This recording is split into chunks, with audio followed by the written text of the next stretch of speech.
হ্যাঁ, নমস্কার। কমল, আজকের বিষয় গাছ ভালো তৈরি করা। তাহলে আমরা সকল ধরনের গাছ করি। কখনো আমরা করি অ্যাগ্রোলোমার গাছ, কখনো করি সকল ধরনের ইনডোর প্ল্যান্টের গাছ, কখনো করি জেনাডো গাছ, কখনো করি নানান নানান ধরনের যে কোনো বারোমাসি ফুলের গাছ। তো সব মিলিয়ে আমরা গাছ ভালোবাসি। তো আজকে দু তিনটে বিষয় নিয়ে বলবো, বেশি সময় আপনাদের নষ্ট করব না। অবশ্যই চ্যানেলটি ভালো লেগে থাকলে শেয়ার, সাবস্ক্রাইব, লাইকটা অবশ্যই করবেন। কমেন্ট তো করবেন, নিশ্চয়ই নিশ্চয়ই কমেন্ট করবেন। আপনার কমেন্টের অনেক দাম, কারণ আপনি কমেন্ট করতে পারলে তাহলেই তো আমাদের বলা বা জানা বোঝা কোন দিকে আমরা রাস্তাটা নিয়ে যাব, মানে কোন ধরনের আপনাকে ভিডিও দিতে পারবো, সকল বিষয়গুলো কিন্তু ক্লিয়ার করে বলতে পারবো। তাহলে চলুন একটা একটা গাছের বিষয় নিয়ে বলি, বেশি সময় বা নষ্ট করব কেন। যখনই আপনারা কোনো গাছ করবেন, সেই যে কোনো গাছই হোক না কেন, সেটা ধরুন আপনার আম গাছ হতে পারে, আবার ঘুরে কোনো ইনডোর প্ল্যান্টের গাছ হতে পারে। তাহলে আমরা প্রথমে কোন বিষয়টা ধরবো? সবসময়ের জন্য বারোমাসি ফুল গাছের ব্যাপারটা নিয়ে ভাববো, না আমরা কোনো ইনডোর প্ল্যান্টের কথা ভাববো? তাহলে আমরাও নিজেরাও ঠিক করতে পারি না যে কোন ধরনের গাছগুলো কিন্তু আমরা করব। তাহলে আমি একটু শুরু করি যে আমরা কোন ধরনের গাছগুলো করব। দেখুন, জলের গাছ করব, না আমরা জলের গাছ বাদ দিয়ে কোনো ফলের গাছ করব, ফলের গাছ বাদ দিয়ে কোনো ইনডোর প্ল্যান্টের গাছ করব, বা কোনো হ্যাঙ্গিং করব। দেখুন, যে কোনো বিষয় নিয়ে আপনাকে প্রথমটা একটুখানি ভেবে নিতে হবে। যদি আপনি ভেবে নিতে পারেন, পারফেক্ট গাছ অবশ্যই করতে পারবেন। তাহলে শুরু করা যাক ফল গাছের ব্যাপারটা নিয়ে ফার্স্ট। তো ধরুন আপনি লেবু গাছ রোপণ করেছেন, তো আপনার বাড়িতে একটি লেবু গাছ আছে। কখন কি করবেন কিছুই খুঁজে পাচ্ছেন না। দেখুন, যখন যেটা করবেন সেই কারণে যদি আপনি কিছুই না বুঝে উঠতে পারেন, বিপরীতটা করবেন। তাহলে আমি আপনাকে কয়েকটি বিষয় নিয়ে বলি আর কি, যে কোন বিপরীতটার কথা বলছি। ধরুন আপনি বাড়ির বাইরে রৌদ্রে বেশ ভালো করে গাছটি রেখে দিয়েছেন, সেখানে আপনার ঠিক গাছ আপনাকে বোঝাচ্ছে গাছটি ঠিক হচ্ছে না, গাছের পাতাগুলো পুড়ে যাচ্ছে, নষ্ট হয়ে যাচ্ছে, এরকমগুলো আপনি বুঝতে পারছেন। তাহলে ওটাই আপনার সমস্যা। ধরুন আপনি গাছগুলোকে একেবারে পাশাপাশি রেখে দিয়েছেন বর্ষার সময়টায়, তাহলে আপনি কি করবেন? তাহলে বর্ষার সময় যখন পাশাপাশি রেখে দিয়েছেন, দেখছেন যে গাছের একটা একটা ডাল পচে নষ্ট হয়ে যাচ্ছে পাতার চাপে, তাহলে আপনি দৌড়াদৌড়ি করবেন। ঠিক উল্টোটি, ঠিক একেবারে প্রচুর গরমের সময়টায় আপনি গাছগুলোকে পাশাপাশি না রেখে দৌড়াদৌড়ি রেখেছেন, তাহলে কি করবেন? ঠিক উল্টোটি, আবার কাছে নিয়ে আসুন। ধরুন এই সকালে আপনি জল দিলেন, আপনার গাছ তারপরেও ঝিমিয়ে কেমন হয়ে যাচ্ছে, তার মানে আপনাকে একটু পুরানো দিনে ফিরে যেতে হবে, যে প্রথমত আপনি যে মাটিটি করেছিলেন সেটি অত্যন্ত কম্প্যাক্ট থাকার জন্য এই সমস্যাগুলো বোধ করছে। তাহলে এই কম্প্যাক্ট থাকলে আপনাকে দুটো তিনটে কাজ করতে হবে। প্রথমত, যখন দেখছেন এই আপনি জল দিলেন, আবার আপনার কাছে জল নেই, তাহলে আপনি অবশ্যই মাটিটিকে এলোমেলো করে দিন। দেখুন, আমি বললাম আপনি করলেন তা কিন্তু নয়, শুধু বিপরীতটা লক্ষ্য করতে বলেছি। ধরুন আপনি প্রতিদিন গাছে খাদ্য দিচ্ছেন, একটু আপনার গাছ বাড়ছে না। যে ডালটাতে বারে বারে ফুল হচ্ছিল, এখন ফুল হচ্ছে না। তাহলে ফুল হচ্ছে না মানে আপনি কি করবেন? তাহলে ফুল হচ্ছে না মানে বিপরীতটা করুন। যে ডালটা ফুল হচ্ছিল না, তাহলে সেটাকে আপনি একটু কেটে দিন, দেখবেন আপনার ঠিক ভালো কাজ হয়ে যাচ্ছে। এভরিডে আপনি খাদ্য দিচ্ছেন, কিন্তু খাদ্যের কোনো কাজই হচ্ছে না, তাহলে খাদ্য দেওয়া বন্ধ করুন। এভরিডে আপনি জল দিচ্ছেন, কিন্তু জল দিচ্ছেন, আপনার গাছ মরছেও না, বাড়ছেও না, একেবারে হলুদ হয়ে চুপ করে বসে রয়েছে, তাহলে আপনি এভরিডে জল দিচ্ছেন কেন? প্রশ্নগুলো ঠিক লুকিয়ে রয়েছে। আপনি সকালে ওষুধ দিচ্ছেন, আপনার কাজ হচ্ছে না, তাহলে বিকেলে দিন। বিকেলেও বা দেখলেন কাজ হচ্ছে না, তাহলে কি করুন? রাত্রে দিন। তার মানে আপনি বুঝে গেছেন যে কিছু কিছু পোকা আছে, কিছু নাইট সার্ভিসের পোকা আছে, যারা রাত্রেই উড়ে বেড়ায়, যারা মাটির ভেতরে থাকে।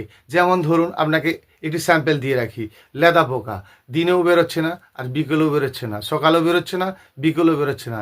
বেরোচ্ছে কটার সময়? সন্ধ্যে 6টার পর। একেবারে সব এরা টাইমে নিয়েই বেরোয়, তাহলে সন্ধ্যে 6টার পর বেরোলে আপনাকে রাত্রে দিতে হবে। এগুলো পয়েন্ট আর কি, এগুলো আমাদেরকে বুঝে নিতে হবে। এই আপনি গাছে ওষুধ দিয়েছেন, আপনার গাছের পাতা পুড়ে গেল, একেবারে পুড়ে পুড়ে ছোপ ছোপ ছোপ ছোপ হয়ে যাচ্ছে, তার মানে আপনাকে জানতে হবে যে আপনি কিন্তু লিটারে 1 ml এর বেশি দিয়েছেন। সেই জন্য আপনি কি করবেন? একটা লিটার ml এরকম খাপ পাওয়া যায় বা সিরিঞ্জ পাওয়া যায়, নিয়ে চলে আসুন। এরকম সিরিঞ্জ 5 টাকা 10 টাকা পাওয়া যায়, ও থেকে 1 ml আপনি অনায়াসেই সহজে নিতে পারেন। দেখুন, গাছের পরিচর্যাটা কি আমরা অনেকে বুঝে উঠতে পারি না। তাহলে বোধহয় আমার পরিচর্যাটা কি আমি ঠিক বলে দিলাম গাছের গোড়ায় এই জল দিন, ওই খাদ্য দিন, এই সার দিন, এই করুন, এই করুন, ওই করুন, সেই নিয়ে কিন্তু আপনার পরিচর্যা নয়। দেখুন এমন কিছু জিনিস রয়ে গেছে, সেটা কিন্তু আপনার কথার মধ্যেও আপনার কাজের মধ্যেও ভুলটা রয়েই গেছে। তাহলে সেই বিষয়গুলো আপনাদেরকে একটু কেয়ার করতে হবে। তাহলে কি করে বোঝাবো আপনাদেরকে? ধরুন আপনার গাছের গোড়াতে অনেক আগাছা উদ্ভিদের জন্ম হয়েছে, তুলে পরিষ্কার করুন। এই যে আপনি আপনার গাছের গোড়ার আগাছা উদ্ভিদগুলো তুললেন, তার শেকড়টা আছে কিনা আপনাকে একটু বুঝে নিতে হবে। ধরুন আপনার গাছের ফুলের গাছের গোড়াতে, ফলের গাছের গোড়াতে কিছু কিছু আগাছা উদ্ভিদের জন্ম হয়েছিল, মানে ঘাস, দুর্ব ঘাস, কলমি শাক, এটা ওটা নানান রকম বুনো ঘাস হয়ে গেছে। তাহলে আপনি কি করলেন? গাছের গোড়া আমি পরিষ্কার করতে বললাম বলে আপনি শুধু এরকম ঘাসগুলো টেনে টেনে তুলে পরিষ্কার করে দিলেন। এখানেই আপনার বিষয়টা লুকিয়ে রয়েছে, যে আপনি গাছটা ছিঁড়ে দিয়েছেন, তার শেকড়টা আপনার ফুল গাছের ক্ষতি করছে, আপনি বুঝতে পারছেন না। তাহলে ওই শেকড়টা নষ্ট করতে গেলে মাটিটাকে এলোমেলো করতে হবেন, করে দেবেন। এটাই পরিচর্যা। পরিচর্যা কি আমরা বুঝে নিতে পারছি না। ধরুন আপনার মাটিটি ভেজা ভেজা ভাব রয়েছে, তাহলে তারপরেও আপনি কি করে আপনার পচা লিকুইড খাদ্যটিকে, খোলের জলটা আপনি দিতে যাচ্ছেন? কারণ আপনাকে জানতে হবে একক হওয়া যাবে না, একক হওয়া যাবে না। দুটো ছাড়া সুন্দর কোনো জিনিস হয় না। তাহলে আপনি পচা লিকুইডটা আপনার গাছের গোড়ায় দিতে যাচ্ছেন, আপনার গাছের গোড়াটাও তো লিকুইড হয়ে আছে, ঠিক বোঝাতে পারছি? তাহলে গাছের গোড়ার লিকুইডটাকে আপনি ড্রাই করুন। কি করবেন? মাটিটিকে এলোমেলো করলেন। এই আপনি এলোমেলো করলেন, আবার তারপরে আপনি খোলের জল দিলেন, তারপরে আবার জল দিলেন, কেন বলুন তো? এগুলো আমি ঠিক বুঝে উঠতে পারছি না। এই যে আপনি আপনার গাছের গোড়াটা ড্যাম্প হলো, তাহলে আপনি খুপড়ে দিলেন। উদ্দেশ্য ছিল কি? মাটিটাকে খুপড়ে ভেতরকার মাটি শুকনো করা। সেটা কি আপনি করেছেন? করেননি। তাহলে আপনি গাছের গোড়ায় ড্যাম্প বোধ মনে করলে, মাটির মধ্যে সবুজ ভাব মনে করলে, তাহলে আপনি মাটিটাকে এলোমেলো করলেন। তারপরে কিন্তু আপনি খৈলের জলটা দিলেন। খৈলের জল দিতে বলেছি তার মানেই এই নয় আপনি বছরের পর বছর খৈলকে পচিয়ে রেখেছেন। জানেন, খৈলের জল কথার অর্থ খৈলের গভীর পচা জল নয়। একটা কথা সবসময় মাথায় ঢোকাবেন, গাছে কখনো পচা খায় না, পচা খাদ্য খায়। মানে পচা খাদ্যটাকে আপনাকে তৈরি করে বানিয়ে দিতে হবে। তাহলে আপনি পচা খাদ্যটাকে কতদিন ধরে বানাবেন? একটু 3 দিন থেকে 4 দিন আপনি একটু হালকা ভিজিয়ে ফেললেন, তারপর আপনি দেওয়া স্টার্ট করলেন। 10 দিনের মধ্যে দেওয়া শেষ করে দিতে হবে। এখানটায় আপনার ভুল রয়ে যাচ্ছে, যে আপনি 15 দিন 20 দিনের পরেও পচিয়ে পচিয়ে তাকে অ্যাসিড তৈরি করছেন, খুব বাজে দুর্গন্ধ তৈরি করছেন। এরকম ধরনের করবেন না, তাহলে গাছ ভালো করা কখনোই সম্ভব নয়। তাহলে বুঝে গেছেন তো খাদ্য আপনি কেমনভাবে দেবেন? আপনি বুঝে উঠতে পারছেন না, একটা পাত্রে একটু খৈলের জল ভিজিয়েছিলেন, কতটা জলের সঙ্গে সেটা দেবেন, এইটুকু তো আপনার প্রশ্ন, তাই তো? তাহলে আপনি বুঝে নিন না আপনার গাছে কতগুলো গাছ রয়েছে। ধরে নিন আপনি আমাকে বলুন আপনার 20টি গাছ রয়েছে, তাহলে 20টি গাছে ন্যূনতম জল কতটা দেন? পয়েন্টে আসুন, ন্যূনতম জল কতটা দেন? তাহলে 20 দোকানে 40 গ্লাস জল, গ্লাস পর্যন্ত ঠিক এরম ছোট, কত 300 ml জল, 300 ml জল নিয়ে আপনি গাছে দিতেন। তাহলে 300 ml ইন্টু 20, 3 কুড়ং 60, বুঝে গেছেন? সেই জলের সঙ্গে আপনি কিন্তু আপনার এইটুকু খোল আপনি তুলেছিলেন, ভাগ করুন। প্রতিটি গাছে 1 চামচ করে হলে 20 চামচ। বোঝাতে পারছে কি? মাত্রাটা অনেকেই জানে না। তাহলে আগে গাছ হিসাব করবেন, কতগুলো গাছ আছে, তারপরে চামচ হিসাব করবেন, তারপরে গ্লাস হিসাব করবেন। ঠিক বোঝাতে পারছি তো? ধরুন আপনি 5 লিটার জল আপনার লাগবেই না 5 লিটার জল, 3টে গাছে 5 লিটার জল নিয়ে কী করবেন আপনি? তাহলে এক কাজ করুন, আপনি কত গ্লাস জল লাগে আপনার কাছে সেটা আমার থেকে আপনি বেশি ভালো জানেন। ধরে নিন আপনার 10 লিটার জল লাগবে, তাহলে আপনি 10 লিটার জল লাগবে, আপনার 20 পিস কেন 40 পিস গাছ রয়েছে বা 30 পিস গাছ রয়েছে। তাহলে আপনি মশলা দেওয়ার চিন্তাটা নিজে ঠিক করে ফেলুন। প্রতি গাছে 4 চামচের 1 চামচ করে আপনার বসে যাওয়া ওই খোলটিকে ভিজিয়ে রেখেছিলেন সেইটিকে দেবেন তো? তাহলে 1 চামচ করে দিতে চাইছেন না 2 চামচ করে দিতে চাইছেন? দেখুন, তাহলে আপনি 2 চামচ করে দিতে চাইছেন। লিকুইড পচা যখন দেবেন গাছের গোড়ায়, 1 চামচের জায়গায় 2 চামচ দেওয়া যাবে। তাহলে আপনি 2 চামচ তুলে নিয়ে আপনার জলটার সঙ্গে দিয়ে দিলেন। জলের পরিমাণ যতটাই হোক, খোলের পরিমাণটা সমান থাকবে। ঠিক উল্টো জিনিস, আপনি 20 চামচ মশলা নিলেন, তাহলে আপনি কি অত জল নাও তো দিতে পারেন। তাহলে আপনি এক কাজ করুন, ওই 20 চামচের জায়গায় 40 চামচ যদি আপনি নেন, তাহলে চামচের হিসাবটা আপনি বুঝে গেছেন। ওই চামচ মাপটা আগে করে নিলেন, সেই বুঝে আপনি আপনার ভেজানো খাদ্যটিকে নিলেন। নেওয়ার পরে ধরুন 20 লিটার জল না দিয়ে আপনার অত সময় নেই 20 লিটার জল দেওয়ার মতো। আপনি এক কাজ করুন, 4 লিটার জলের সঙ্গে ওই আপনার 20 থেকে 30 চামচ যে খৈলটা আপনি জলে গুলে ফেলুন, দিন। তাহলে আমি সঠিক বোঝাতে পারছি কি, যে আপনি গাছে কত চামচ করে মশলা দিতে যাচ্ছেন সেই পরিমাণে খোল নিন। খোলের জল বলতে কি বোঝাতে চাইছি, যে একেবারে তরল না, একেবারে গাঢ় না। আপনি যখন কোনো খাদ্য নিয়ে গেছেন, ধরুন 6 রকম জৈব সার নিয়ে গেছেন, বুঝে উঠতে পারছেন নি তো, 6 রকম জৈব সার নিয়ে গেছেন, সেটা আপনার শিংকুচি, নিমফুল, এটা ওটা আপনার মন পছন্দ আপনি নিয়েছেন। 2 রকম নাইট্রোজেন সার আপনি নিয়েছেন, সেটা আপনি ডিএপি নিয়েছেন বা 10-26-26 নিয়েছেন। 10-26-26টা সম্পূর্ণ নাইট্রোজেন নয়, তাহলে তার থেকেও আপনি সেটাও নিয়েছেন। তার পরিমাণ মতো তাহলে 6 জৈব আর 2 নাইট্রোজেন, দোকানে গিয়ে বললেই আপনাকে সম পরিমাণে দেবে। সেই সম পরিমাণটা আপনি নিয়ে গিয়ে তাহলে কি করবেন, সেই সম পরিমাণটা নিয়ে গিয়ে তাহলে আপনি একটা পাত্রে ভিজিয়ে দেবেন, হালকা করে ভিজিয়ে দেবেন। তার মানে এই নয় আপনার ওই খৈলটা এত জলের সঙ্গে হাবুডুবু খাচ্ছে, এটা করা যাবে না। জাস্ট ভিজিয়ে দিলেন, ভেজা কাদা কাদা মতো হয়ে গেল। তার মানে ওর যে মাটির মধ্যে যখন দেবেন, খোলের উপরে জলটা পড়ছে, মানে ওর যে ঝাঁঝটা ছিল, ওর যা পাওয়ারটা ছিল, সেটা নষ্ট হয়ে যাচ্ছে। তারপরে মেপে নিয়ে আপনি 10 চামচ দেবেন কি 20 চামচ দেবেন, ভেজা মশলা চামচে করে কেটে আপনার লিকুইড জলের সঙ্গে দিয়ে দিন। সেটা আপনারা করেন না, খোলকে একটা বেশি করে জল দিয়ে খোলটিকে পচিয়ে দিলেন, তারপরে দেওয়ার চিন্তা করছেন আপনার গাছে। ঠিক তো? তো যখন আপনি দিচ্ছেন, তাহলে আপনি গাঢ় গাঢ় করে, একেবারে তরল নয়, একটি জায়গায় একটি ছোট্ট মালসায় বসিয়ে খোলটিকে দিয়ে হালকা করে ভিজিয়ে দিলেন, এত জল দিয়ে নয়। তাহলে আপনি যে খোলের জলটা দিচ্ছেন, তাহলে ওতে কি শুধুই খোলের জলটা দেবেন? যখন আপনি খোলটা ভিজিয়েছিলেন, আপনাকে সব সময় মনে রাখতে হবে, যখনই আপনি জৈব সার গাছের গোড়াতে দেবেন, সেখান থেকেই আপনার গাছের পোকার জন্ম হচ্ছে। তাহলে আপনাকে জানতে হবে, যখন আপনি কোনো লিকুইড খাদ্য দেবেন, সেখানে অবশ্যই তরল বিষ বা দানা বিষ অবশ্যই দেবেন। এটা ক্ষতি নয়, এটা লাভ। কারণ পরিমাণের অধিক গেলেই সেটাই ক্ষতি, এটা আপনাকে জানতে হবে। সেটা ধরুন ক্ষতি অধিক মানে সেটাই, যে আমরা ভাত খাচ্ছি, ভাত, সেই ভাতের জায়গায় যদি আমি 200 গ্রাম 100 গ্রাম চালের ভাত খাচ্ছি, 50 গ্রাম চালের ভাত খাচ্ছি, যে যেমন খায় আর কি, তো আমাকে যদি 10 কেজি চাল খাই দেওয়া যায়, তাহলে কি হবে? হবে না। তার একটা পরিমাণ আছে, প্রতিটি জিনিস লাগবে, তার মানে এটা নয় অধিক। আপনি আপনার প্রয়োজনে অবশ্যই সমস্ত কিছু নিতে পারেন, দিতে পারেন, দিলে আপনার উপকার অবশ্যই হবে। যখন আপনি ওই খোলের জলটা দিচ্ছেন, তাহলে একটু গাঢ় করে দিচ্ছেন। যখন খোলের জলটা ভিজাচ্ছেন, আপনি একটু লিকুইড বিষ দিচ্ছেন। আপনার বাড়িতে যে লিকুইড বিষটা আছে, বিষের নামটা বিষ, এখানে আগে আর পিছনে করলে হবে না। তাহলে বিষের কাজ এরকম পোকা দমন করা। আপনি কিন্তু আপনার ওই যে খাদ্যটি ভিজিয়েছিলেন, তার সঙ্গে 2-4 ফোঁটা ফেলে দেবেন, ব্যাস, গাছ ক্লিয়ার। মূল ব্যাপারগুলো আপনাকে জানতে হবে। জৈবিকের উপরে সবসময়ের জন্য জোর তো দেবেন, জৈব সারের উপরে আপনি অবশ্যই জোর দেবেন। সাথে আপনার নাইট্রোজেন লাগবে না, এটা কে বলেছে? নাইট্রোজেন সার ছাড়া গাছই ভালো করতে পারবেন না। অল্প হলেও তার লাগবে। দেখুন, সব কিছুরই প্রয়োজন আছে। এটা মানুষ, গরু, গাছপালা যাই বলেন না কেন, সেই প্রয়োজনের অধিক গেলে তা ক্ষতি ছাড়া লাভ কিছু হবে না, এটা আমি আপনাকে বলতে পারি। যাক, তাহলে মশলা দেওয়ার বিষয়টা আপনারা বুঝে গেছেন।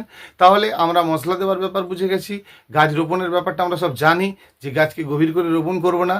গাছের মাটির ব্যাপারটাও খুব ভালো করে জানি, যে মাটি যেখান থেকে নেব একদম শুকনো মাটি শুধু নয়, উদ্ভিদযুক্ত মাটি নিচে শুকনো করব। তাহলে টবে গাছ রোপণ করার পূর্বে আমরা জেনে গেছি, টবটিকে ভালো করে ব্রাশ দিয়ে পরিষ্কার করব। গাছের টবের মধ্যে যদি অতিরিক্ত ড্যাম থাকে, সেটিকে চুনের জলে ভেজাবো। তাহলে তারপরে আমরা মাটি আর ফল গাছ করলে বলেই দিয়েছি 50% বালি, ফুল গাছ করলে 30% বালি মেখে আপনি গাছ লাগাচ্ছেন। যখন গাছ রোপণ করছেন, সেই মাটিটাকে আপনি নিয়ে এসছেন, সেই মাটির সঙ্গে অবশ্যই কিন্তু আপনি বালি মেখে একটু জলের ছিটে দিয়ে দেবেন। ঠিক আছে? 15-20 মিনিট পরে আপনি ওই মাটিটি ঘেঁটে নেবেন। তারপরে টবের নিচে নুড়ি দিয়েছেন, গাছ রোপণ করেছেন। দেখুন প্রতিটি ভিডিওতে এই কথাটা বলছি একটাই কারণ, প্রতিটি কাস্টমার আলাদা আলাদা। ধরুন আজকে আপনি দেখছেন, আপনি জানেন, এর আগের ভিডিওটি দেখলেই এটা বুঝতে পারবেন, কিন্তু আজকে যে বন্ধু নতুন দেখছে তাকে তো বিষয়টা বলতে হবে। তাহলে আপনারা বুঝে গেছেন যে আমি কি বলতে চাইছি, তাহলে আপনি এভাবে এটা করবেন, তাহলে আপনার উপকারে লাগবে। তাহলে আমরা গাছ বসানো জেনে গেছি, মনে গিয়ে কি ভুল করি বলুন তো?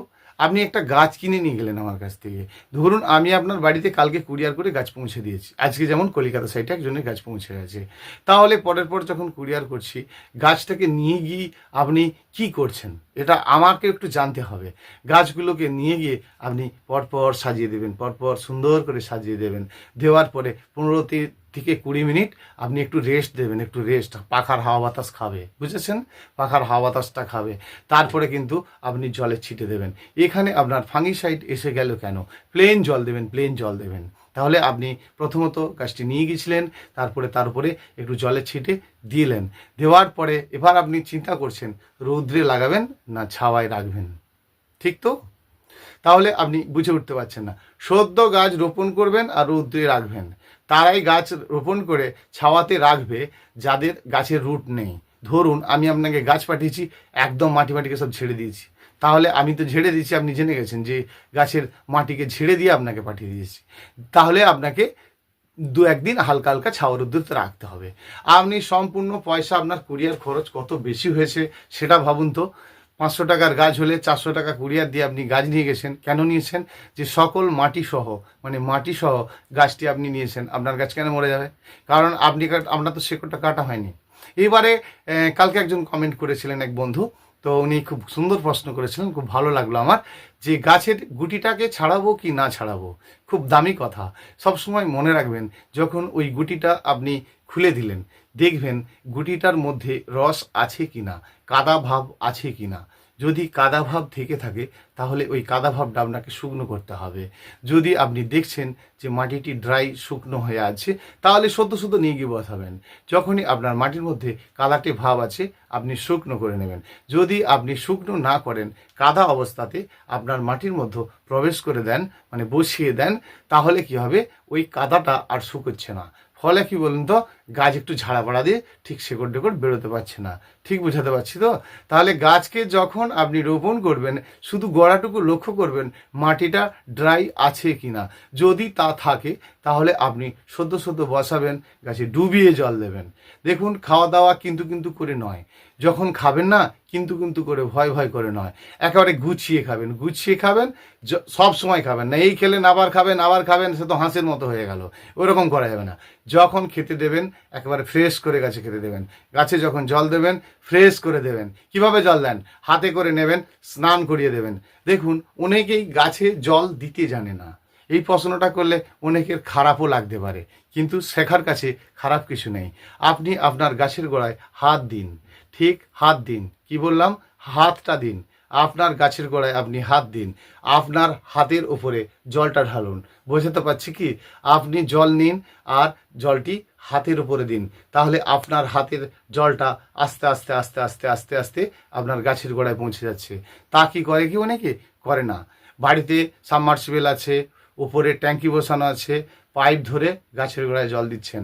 আপনি কি একবারও ভেবেছেন যে আপনার গাছের গোড়াগুলো দিনে দিনে আজ জল দিয়েছেন, কাল দিয়েছেন, পরশু দিচ্ছেন, গোড়াটা আস্তে আস্তে মাটিটা খুলে যাচ্ছে। ঠিক বোঝাতে পারছি কি? না বোঝাতে পারি, আজকে নিজের গাছগুলো ছাদে গিয়ে দেখে আসুন, দেখবেন আপনি ভালো গাছ করতে শিখে যাবেন। দেখুন, বোঝাতে চাইছি বিভিন্নভাবে, দেখাতে চাইছি বিভিন্নভাবে, আপনাকে বুঝে নিতে হবে, ঠিক কাজ করতে হবে। আমি অন্যের মতো যেমন তেমন করে বুঝিয়ে আপনাকে কিন্তু বলবো না। যেটুকু গাছের লোকের কর্তব্য, যেটুকু বলার দরকার সেটুকু কিন্তু আমি আপনাকে বলবো। তবে এটুকু বলবো যে অনেকে অন্যের মতো বলতে চাইছি কাদেরকে? ধরুন আপনাকে অন্যের মতো বললাম এই কারণে ভুলভাবে নেবেন না। ধরুন আপনি যখন গাছ রোপণ করতে বসছেন, আপনার পাশে একজন ব্যক্তি বলছে গাছটা রোপণ করবি, তাহলে দুটো কুচো দিয়ে রোপণ করবি না, এটা কখনো করবেন না। আমি এইগুলো বোঝাতে চাইছি। আপনি গাছ করুন সঠিক, এটা চেয়েছি। আমার কাছে গাছ নিলেন কি নিলেন না সেটা জানার দরকার নেই, শুধু এটা জানতে চাইছি যে আপনি গাছ করুন সঠিক সঠিক করার জন্যই এত কিছু বলা। তাহলে আপনি যখন গাছ রোপণ করছেন কারো কথা মাথায় ঢোকাবেন না, প্লেনভাবে গাছ রোপণ করুন। তাতে যদি আপনার কোনো গাছ ক্ষতি হয় আপনি আমাকে কল করবেন, আপনার পয়সা ব্যাক আমি অবশ্যই দেব, এরকম কথা দিতে পারি। আপনাকে বললাম একটা ছোট টবে রোপণ করতে, আপনি একটা কোথা থেকে হাঁড়ির মতো টব নিলেন, গাছ রোপণ করলেন, তাহলে আপনার কথা শোনা যাবে? আমি সেরকমই কাজ শিখেছি, আপনাকে এখান থেকে বুঝে বলে দিতে পারি আপনি কি ভুল করেছেন। দেখুন, আপনার 4টে কথা শোনার পরে আমি বলে দিতে পারি আপনি কোন জায়গায় গাছগুলোকে রোপণ করেছেন, কিভাবে কোথাটাই ভুল করেছেন। ভুল করে আমাকে বলার দরকার নেই, আমি যেটা বলতে চেয়েছি আপনি সেটা করতে থাকুন। পারফেক্ট কাজ না হলে অবশ্যই কল করুন, ঠিক আছে? মনে আছে তো কটার সময় কল করতে বলেছি? ঠিক রাত্রি 10টার পর। তাহলে আপনি ছোট টবে গাছ রোপণ করছেন। ফার্স্ট ছোট ছোট গাছ নিয়ে যাচ্ছেন, বড় বড় টব প্রথমেই ছোট ছোট টব, ঠিক আছে? ছোট ছোট গাছ নিয়ে যাবেন আর বড় টব প্রথমেতেই নয়। তাহলে আপনি ছোট টবে গাছ রোপণ করছেন, প্লেন বালি আর মাটি করে রোপণ করছেন। দেখুন, আমি এটা বলতে চাইছি বারবার যে আপনার পাশের বাড়ির, আপনি যেখানে গাছ রোপণ করতে বসছেন, আপনার বাড়ির কোনো মেম্বার, তাদেরকে কথাও কিন্তু আপনার মাথায় ঢোকানো যাবে না। আপনি প্লেন আমার কথা শুনলেন, মাটি বালি করে গাছ রোপণ একটা করে দেখুন, 10টা করার আগে একটা করে দেখুন। যদি কাজ না হয় অবশ্যই কল করবেন। আপনি আমার কথা বললাম, আমি কোথায় আপনি কোথায় কিছুই তো বুঝে উঠতে পারা যাচ্ছে না, তাহলে একটা ট্রাই করে দেখুন। ঠিক যেমনগুলো বললাম এভাবে করে দেখুন। পারফেক্ট কাজ না হলে কমেন্ট করুন, অবশ্যই কমেন্ট করুন, দাদা এই কথাটা ভুল বলেছেন, দেখবো আপনি পারেন। তাহলে আমার কথা শুনে যদি আপনি কাজ করেন এই ক্ষতি আপনার কোনো দিনই হবে না। প্লেনভাবে গাছ করুন, গাছের মতো গাছ করুন। অনেকগুলো কথা বলে ফেললাম, কিছু মনে করবেন না। কারণ দেখুন, গাছ করতে গেলে গাছের শিক্ষক হিসাবে আপনাকে যেটুকু বলার কথা তা বললাম। নমস্কার বন্ধুরা, ইউটিউব চ্যানেলের সকল বন্ধুদের অসংখ্য অসংখ্য ধন্যবাদ। ভালো গাছ করুন, তাতেই আমি খুশি। নমস্কার, ধন্যবাদ।